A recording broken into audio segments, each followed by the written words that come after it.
할렐루야. 한 주간 평안하셨죠? 우리 함께 마음을 모아서 11월 1일 수요일 저녁 예배를 성부, 성자, 성령의 이름으로 드립니다. 우리 함께 사도신경으로 신앙 고백합니다. 나는 전능하신 아버지 하나님, 천지의 창조주를 믿습니다. 나는 그의 유일하신 아들, 우리 주 예수 그리스도를 믿습니다. 그는 성령으로 잉태되어 동정녀 마리에게서 나시고 본디오 빌라도에게 고난을 받아 십자가에 못 박혀 죽으시고 장사된 지 사흘 만에 죽은 자 가운데서 다시 살아나셨으며 하늘에 오르시어 전능하신 아버지 하나님 우편에 앉아 계시다가 거기로부터 살아있는 자와 죽은 자를 심판하러 오십니다.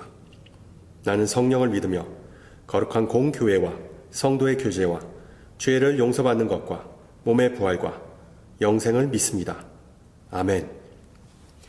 네, 우리 찬송가 459장 하시겠습니다. 예전 찬송가는 514장이고요. 514장. 누가 주를 따라 우리 함께 찬양합니다.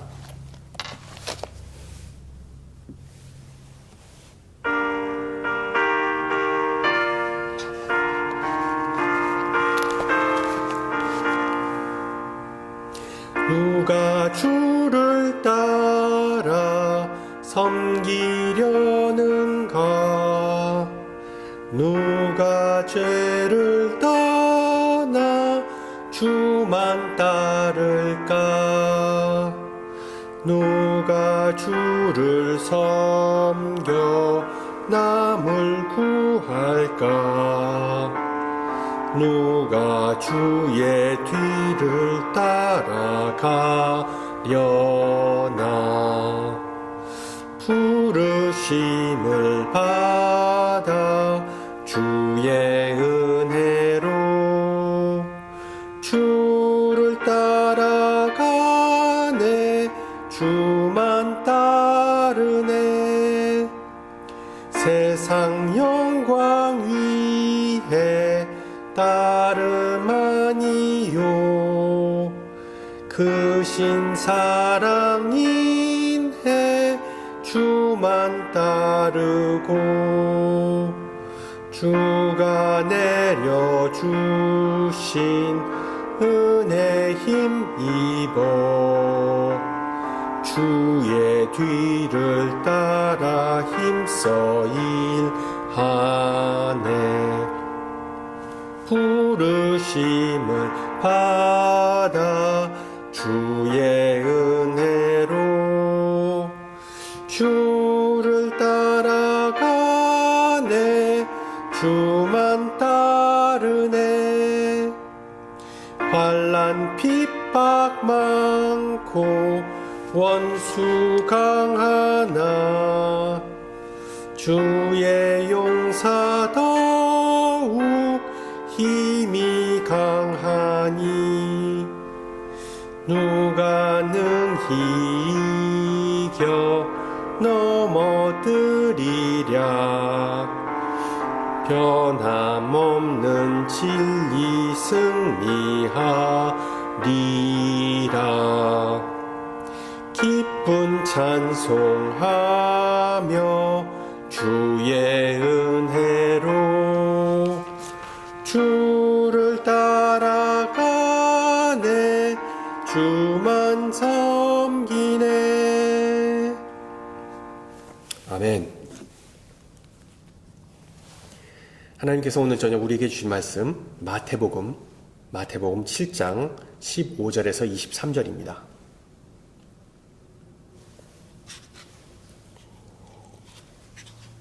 마태복음 7장 15절에서 23절 말씀을 받들어 봉독합니다. 거짓 선지자들을 삼가라. 양의 옷을 입고 너희에게 나아오나 속에는 노략질하는 일이라.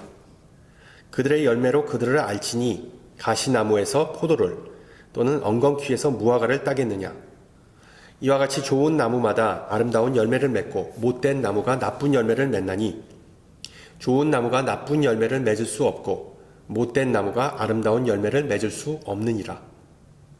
아름다운 열매를 맺지 아니하는 나무마다 찍혀 불에 던져지느니라. 이러므로 그들의 열매로 그들을 알지라. 나더러 주여 주여 하는 자마다 다 천국에 들어갈 것이 아니요 다만 하늘에 계신 내 아버지의 뜻대로 행하는 자라야 들어가리라. 그 날에 많은 사람이 나더러 이르되 주여 주여 우리가 주의 이름으로 선지자 노릇하며 주의 이름으로 귀신을 쫓아내며 주의 이름으로 많은 권능을 행하지 아니하였나이까 하리니 그때 내가 그들에게 밝히 말하되 내가 너희를 도무지 알지 못하니 불법을 행하는 자들아 내게서 떠나가라 하리라. 아멘.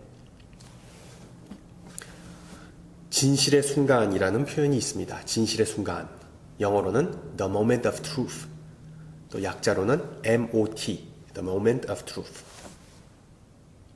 원래 이 표현은 투경기에서 투사가 검으로 소의 급소를 찔러 투를 마무리 짓는 그 순간을 뜻합니다. 스페인어 El momento de la verdad에서 유래된 말입니다. 그 순간은 소와 그리고 사람 중 어느 하나의 운명이 결정되는 죽음의 진실이 가려지는 그런 순간입니다. 그래서 보편적으로 결코 실패해서는 안 되는 결정적 순간 혹은 누구도 피해갈 수 없는 운명의 순간을 가리키는 의미로 사용되고 있습니다. 비슷한 맥락에서 지금 월드 시리즈가 한참인데 야구 선수에게 있어 진리의 순간은 경기 9회 말, 2아웃, 만루 상황에서 볼 카운트 3볼, 2스트라이크 정도가 되겠죠. 또한 농부에게 있어 진리의 순간은 한 해 동안 가꾼 곡식을 추수하는 날이 되겠죠. 마찬가지로 학생에게는 진리의 순간은 성적표를 받아보는 때, 그리고 피고에게는 법정에서 최종 판결을 받는 때를 진실의 순간이라고 간주할 수 있습니다. 그렇다면 우리 신앙인들에게 있어 진실의 순간은 어느 때일까요? 신앙인들뿐만 아니라 모든 인간에게 있어 진실의 순간은 바로 죽음과 그 후에 오는 최후의 심판이겠죠. 예수 믿지 않고 평소에 나쁜 짓만 하다가 죽게 된 사람이 임종 직전에 아내에게 물었습니다. 여보, 나는 죽으면 천국과 지옥 중에 어느 곳에 갈까? 그러자 아내는 답했습니다. 어느 쪽이든 다 좋을 것 같아요. 천국은 기후도 좋고 살기도 좋은 낙원이니까. 반면 지옥은 지옥대로 좋을 것 같아요. 거기에 당신 친구들이 많을 테니까. 여러분, 하나님 앞에 설 때 어떤 사람이 가장 불쌍한 사람이라고 생각하시나요? 예수 믿고 천국 가는 사람은 행복한 사람입니다. 예수 믿지 않아 지옥에 가는 사람은 비록 불쌍하기는 하지만 예수 믿지 않아 구원받지 못한 것이니까 당연하다고 볼 수 있죠. 그러나 가장 불쌍한 사람은 예수를 나름대로 잘 믿었다고 생각했음에도 불구하고 하나님 앞에 선 진실의 순간에 하나님께서 너 누구니? 초면인 것 같은데 라고 나는 그런 말씀을 듣고 천국에 들어가지 못하는 사람 아니겠습니까? 여러분 생각해 보세요. 날벼락도 그런 날벼락이 어디 있을까요?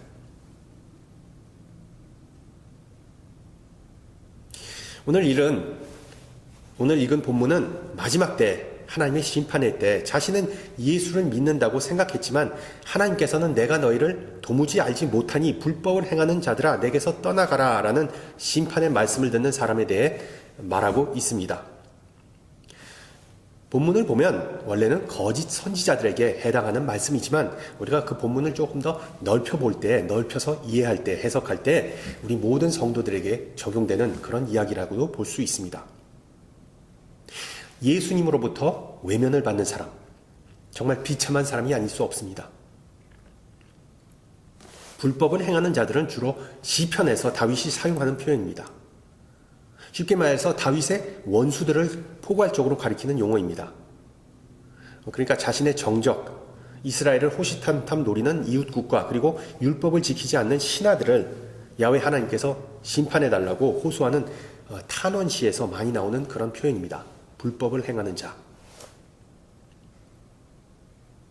여러분 도대체 왜 이런 상황이 발생하는 것일까요? 자기 자신은 예수님의 제자라고 생각하는 반면에 하나님은 그 사람이 원수같이 불법을 행하는 자같이 보이는데 왜 그런 차이가 존재하는가? 큰 차이가 존재하는 것일까요? 왜 어떤 이들은 스스로를 예수를 열심히 믿는다고 확신했지만 하나님 나라에 들어가지 못했을까요? 오늘 본문 20절을 보면 이렇게 말씀합니다. 그들의 열매로 그들을 알리라. 그들의 열매로 그들을 알리라. 정통 기독교 교리 중에 구원론이라는 항목이 있습니다. 구원론. 즉 어떻게 우리는 구원받을 수 있는가를 체계적으로 설명하는 내용인데 그 내용을 요약하면 앞서 말씀드렸듯이 예수 천국 그리고 불신 지옥입니다. 예수 천국, 불신 지옥. 특히 종교개혁자 마틴 루터에 의하면 오직 은혜와 오직 믿음으로만 인간은 구원을 받을 수 있습니다. 은혜는 하나님의 선물이고 믿음은 인간의 반응입니다. 바꾸어 말하면 하나님은 인간의 믿음을 최종적으로 보신다는 의미인데 마태복음 저자에 의하면 그 믿음은 다름 아닌 열매입니다. 열매. 즉 하나님께서는 사람들이 맺은 신앙의 열매로 그 사람에 대하여 평가한다는 말씀입니다. 즉 천국 문턱에서 쫓겨난 이들은 삶의 열매가 없었기에 하나님 나라에 들어가지 못했던 것이죠. 당신은 예수를 믿습니까? 라는 질문에 대해 신앙인들은 다 네라고 대답합니다. 그런데 당신은 열매를 맺으십니까? 라는 질문에 대해서는 아리송하고 확답을 듣기가 어렵습니다. 그 이유 중에 하나가 복음서에서 예수님께서 말씀하신 신앙의 열매가 과연 무엇인지 그리고 그것이 바울 서신에서 언급한 성령의 열매와 똑같은 것인지 아닌지 좀 알쏭달쏭하기 때문이죠. 따라서 오늘 저녁에 열매 맺는 신앙 생활이 정확히 무엇인지 그것을 함께 좀 나누고자 합니다. 그러기에 앞서 우선 오늘 본문의 배경에 대해 약간의 설명이 필요할 듯 싶습니다. 알다시피 오늘 읽은 본문은 마태복음 5장에서 7장으로 이어지는 산상수훈의 일부입니다. 광야에서 40일간의 금식 후에 예수님은 정확히 말하면 동산 위에 올라가서 수많은 사람에게 복음을 전하셨습니다. 그리고 그 설교의 첫 번째 주제는 바로 팔복, 하나님의 나라와 그 나라에 들어가는 다양한 사람들에 관한 설교였습니다. 즉 예수님은 소망과 구원의 메시지를 먼저 선포하셨습니다.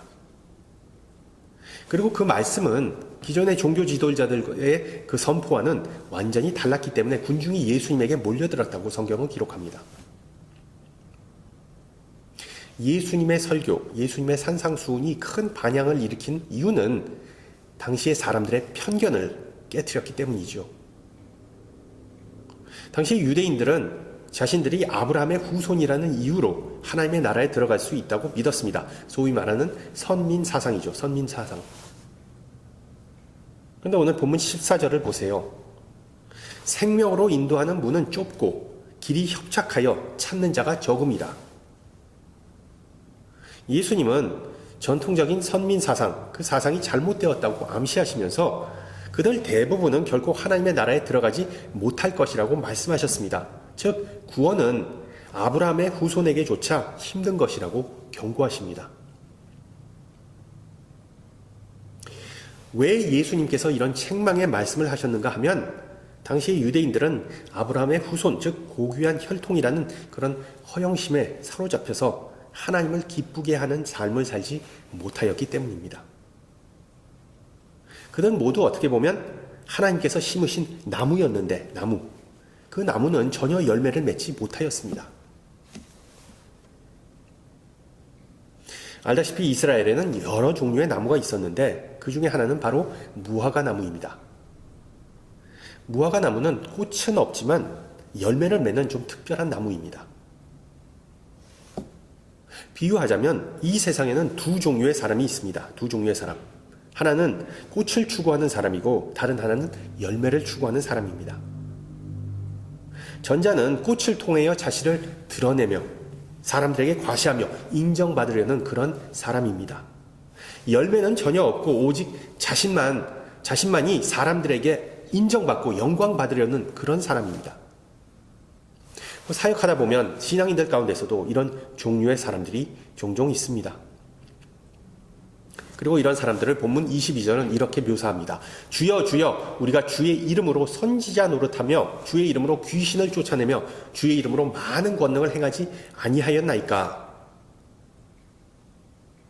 주의 이름으로 선지자 노릇을 하고 주의 이름으로 많은 권능을 행하지만 실상 이것을 통하여 자신들의 이름을 높이려는 사람들, 그런 사람들은 열매에는 아무런 관심이 없고 꽃에만 관심이 있는 사람들이었습니다. 그리고 이런 사람들에 대하여 본문 23절에서 하나님은 이렇게 말씀하십니다. 내가 너희를 도무지 알지 못하니 불법을 행하는 자들아 내게서 떠나가라. 이 얼마나 무서운 말씀입니까? 이 세상에서 주여 주여라고 말을 하지만 그리고 예수의 그리스도의 이름으로 말씀을 선포하고 많은 기적과 권능을 행하지만 하나님께서 그들을 알지 못한다는 말씀입니다. 실제로 이스라엘의 역사를 보면 수많은 거짓 선지자들, 거짓 선생, 거짓 메시아, 거짓 제자가 있었다고 성경은 암시합니다. 수많은 이들이 하나님의 이름을 헛되이 일컫고 하나님의 영광을 가로챈 사례가 많았다고 성경은 말해줍니다. 그런 면에서 이런 심판의 메시지는 예수님 시대의 이스라엘 민족뿐만 아니라 오늘 21세기 그리스도인에게도 적용됩니다. 특히 오늘 말씀을 준비하면서 나는 과연 꽃을 추구하는 신앙생활을 하지 않았는가라는 두려운 마음이 들었습니다. 왜 입술로는 주님 주님 하고 하나님의 나라와 하나님의 영광을 추구한다고 말하고 손과 발로는 내 유익을 먼저 구하지 않았느냐라는 그런 생각이 들었습니다. 특히 목사는 앞에 서서 말하는 직업이다 보니 거칠의 뿐이고 실속은 없었는지 회개하였습니다. 반면에 어떤 신앙인들은 남에게 보여주기 위해서가 아니라 하나님에게 보여주기 위해 열매를 맺는 사람들이 있었습니다. 다른 이들의 칭찬이나 핀잔과는 상관없이 묵묵히 오랜 시간을 걸쳐 말씀을 따라 살고자 노력하는 이들입니다. 그리고 예수님은 21절에서 그런 사람들을 다음과 같이 말씀하십니다. 이들은 하늘에 계신 아버지의 뜻대로 행하는 자들이다. 꽃 혹은 열매. 여러분은 어떤 종류의 신앙을 추구하십니까? 본문 17절을 보세요. 좋은 나무마다 아름다운 열매를 맺고 못된 나무가 나쁜 열매를 맺나니 콩 심은 데서 콩 나고 팥 심은 데서 팥 난다라고 예수님은 말씀하십니다. 그런데 이사야서 5장에 나오는 포도원의 노래를 보면 반드시 그렇지만은 않음을 우리가 알 수 있죠. 야훼 하나님은 최상의 포도나무를 밭에 심으셨지만 오직 들포도, 즉 형편없는 품질의 포도만을 맺었다고 한탄하십니다. 하나님은 그 사랑과 은혜로 이스라엘을 선택하시고 구원하셨습니다. 그런데 그의 백성은 그런 사랑과 은혜를 삶 속에서 보여주지 못하였던 것입니다. 즉 이스라엘 백성은 하나님의 포도원지기 하나님의 기대를 저버렸고 바로 그런 이유로 그들은 심판을 맞이하게 되었습니다.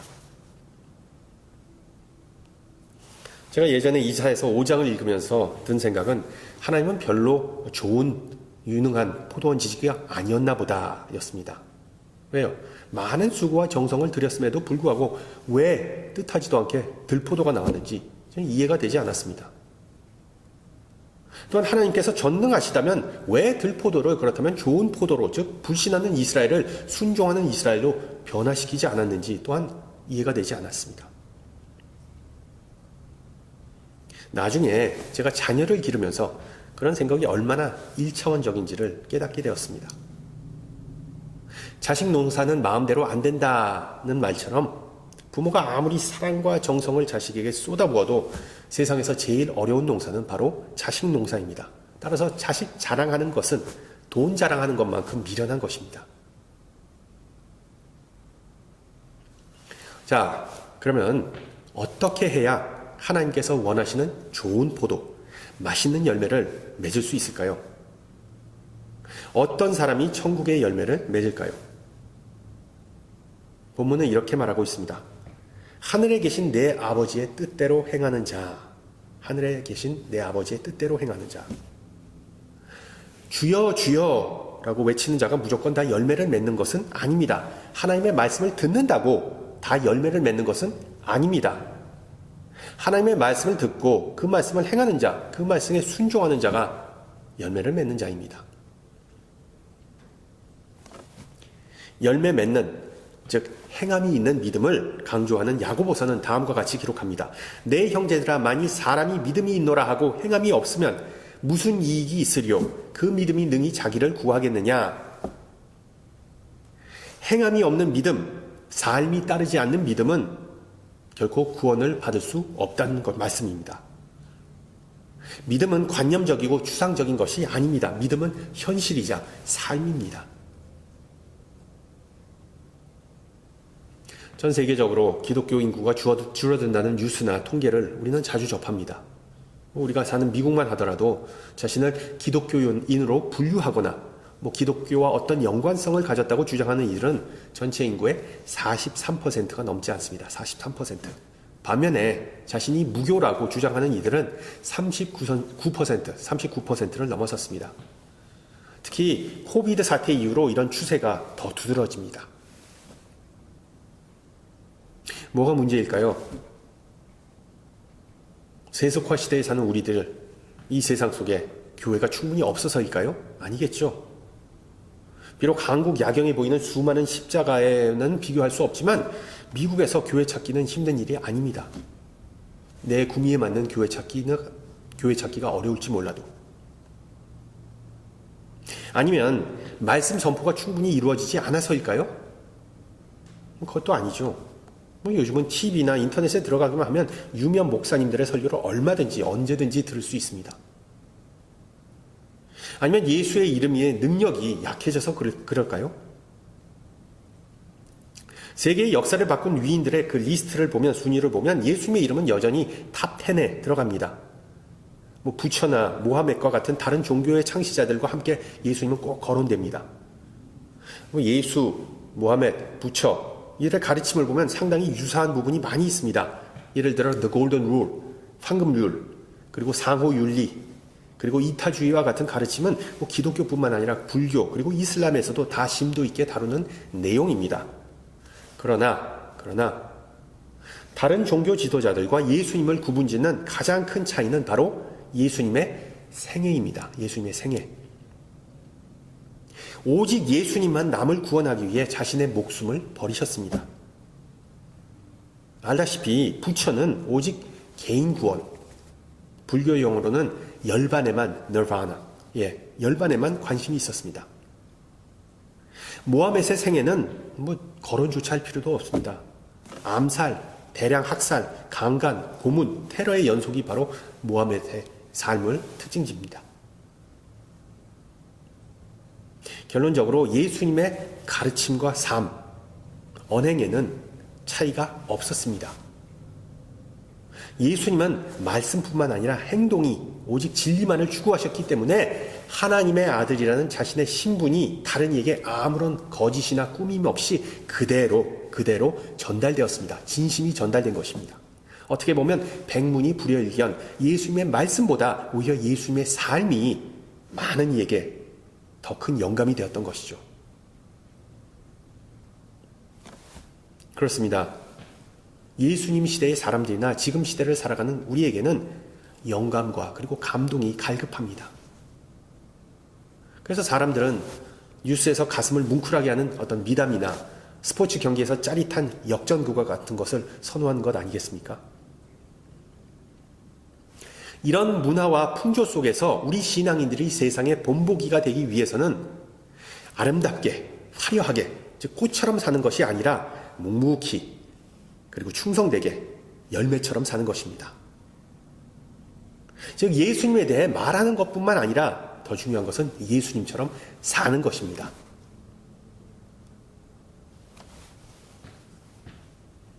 미시건주에 있는 대형교회 원로 목사이자 복음주의 진영의 대표적인 인물인 앳 답슨 목사는 교인들에게 예수처럼 살아라 라고 일평생 설교만 했지 정작 본인은 그렇게 살아본 적이 없어서 1년 동안 예수님처럼 먹고 예수님처럼 기도하고 예수님처럼 말하고 그리고 예수님처럼 다른 이들과 교제하는 그렇게 그런 삶을, 그런 훈련을 자발적으로 택하였습니다.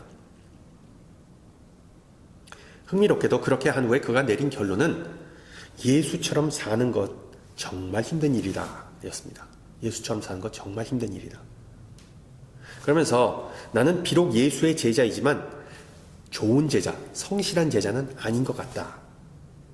내가 느낀 바로 우리가 정말로 성경적인 삶을 살고자 한다면 우리가 지금까지 고수해온 삶의 방식은 완전히 망가질 수 있기 때문이다 라고 말하면서 제자도의 대가는 결코 작은 것이 아님을 말해주었습니다.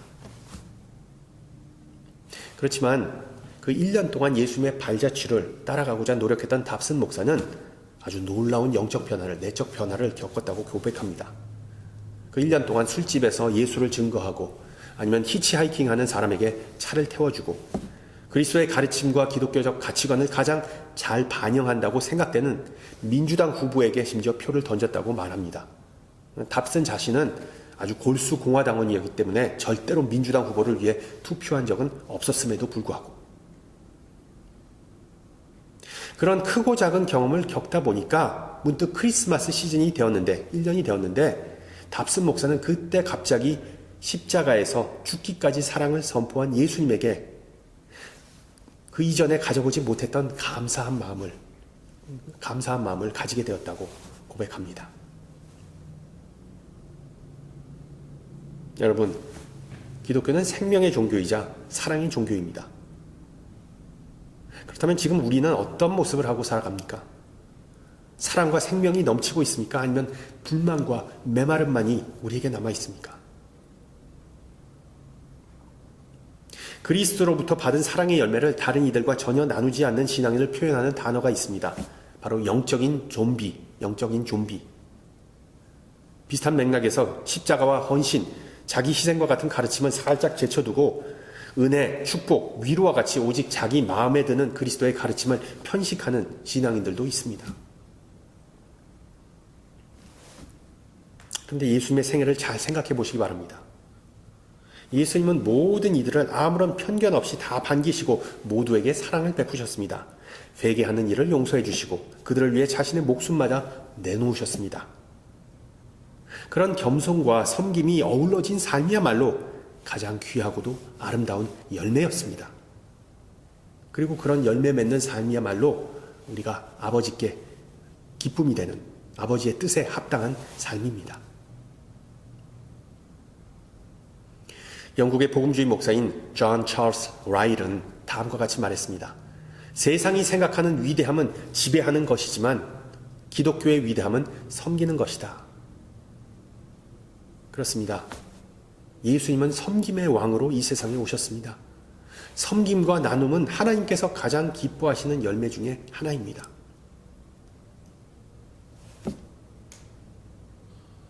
다시 우리 초기의 문제로 돌아와서 우리는 지금 꽃을 피우면서 살고 있을까요? 아니면 열매 맺으며 살고 있을까요? 왕처럼 살고 있을까요? 아니면 종처럼 살고 있을까요?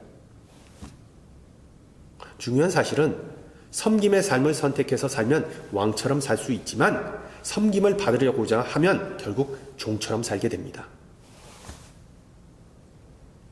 예수님께서는 이 땅에 오셔서 많은 종을 거느리시지 않으시고 자신의 목숨을 주기까지 모든 사람의 종노릇을 하셨습니다. 그리고 이런 예수님의 삶을 좀 본받았으면 좋겠습니다. 종노릇, 섬김, 낮아진 희생, 사랑. 비록 이런 것들은 많은 사람이 선호하지 않는 열매이지만 우리 신앙인들이 맺어야 할 열매입니다. 수학의 계절을 맞이하여 예수님께서 이 땅에서 하나님의 뜻을 이루는 가운데 맺은 열매들을 우리도 우리의 삶 가운데 풍성하게 맺길 소망합니다. 함께 기도합니다. 은혜와 사랑이 많으신 주님, 오늘 말씀을 통해 열매 맺는 신앙의 실체를 가르쳐 주심을 감사드립니다. 예수님께서 이 세상에서 겸손하게 섬김으로 수많은 생명의 열매를 맺으셨듯이 우리도 예수님처럼 섬기고 나누면서 열매 맺기를 소망합니다. 주님께서 주신 열매는 은혜의 선물인데 우리는 마치 그것을 스스로 만들어낼 수 있다는 착각에 빠지기도 합니다. 때로는 열매가 아니라 꽃을 보여주고 자랑하고자 하는 유혹에 빠지기도 합니다. 주님, 진실의 순간에는 결국 우리 자신만이 열매에 대해 온전히 책임을 져야 한다는 사실을 잊지 않기를 기도합니다. 주님께 받은 사랑과 은혜를 다른 이와 함께 나누고 항상 선한 영향력을 행사하면서 살라는 말씀을 머리로는 우리가 이해하지만 육신이 약하여 열매 맺지 못하고 자유를 누리지 못하는 우리를 긍휼히 여기시고 이 시간 머리 숙인 모두에게 진리의 영을 부어주시기를 간구합니다.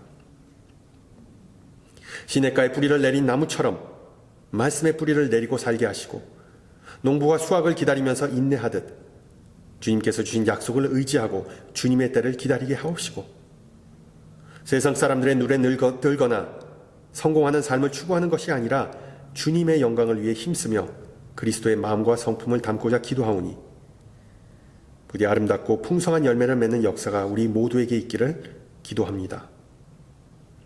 특히 돌아오는 주일에 세움을 받는 교회의 직분자들을 위해 기도합니다. 주님의 능력과 신실하심을 그들에게 더하사 예수님처럼 살고자 하는 마음을 주시고 주님의 몸된 교회와 지체들을 마음으로 품고 사랑하고 언행으로 귀감이 되는 제자들이 되게 하옵소서. 함께 주님 가르쳐 주신 기도합니다. 하늘에 계신 우리 아버지, 아버지의 이름을 거룩하게 하시며 아버지의 나라가 오게 하시며 아버지의 뜻이 하늘에서와 같이 땅에서 이루어지게 하소서. 오늘 우리에게 일용할 양식을 주시고 우리가 우리에게 잘못한 사람을 용서하여 준 것 같이 우리 죄를 용서하여 주시고 우리를 시험에 빠지지 않게 하시고 악에서 구하소서. 나라와 권능과 영광이 영원히 아버지의 것입니다. 아멘. 네, 예배를 마쳤습니다. 한 주간 복되고 그리고 또한 풍성한 열매 맺으시는 그런 시간 보내시고요. 저는 다음 주 이 시간에 뵙겠습니다. 샬롬.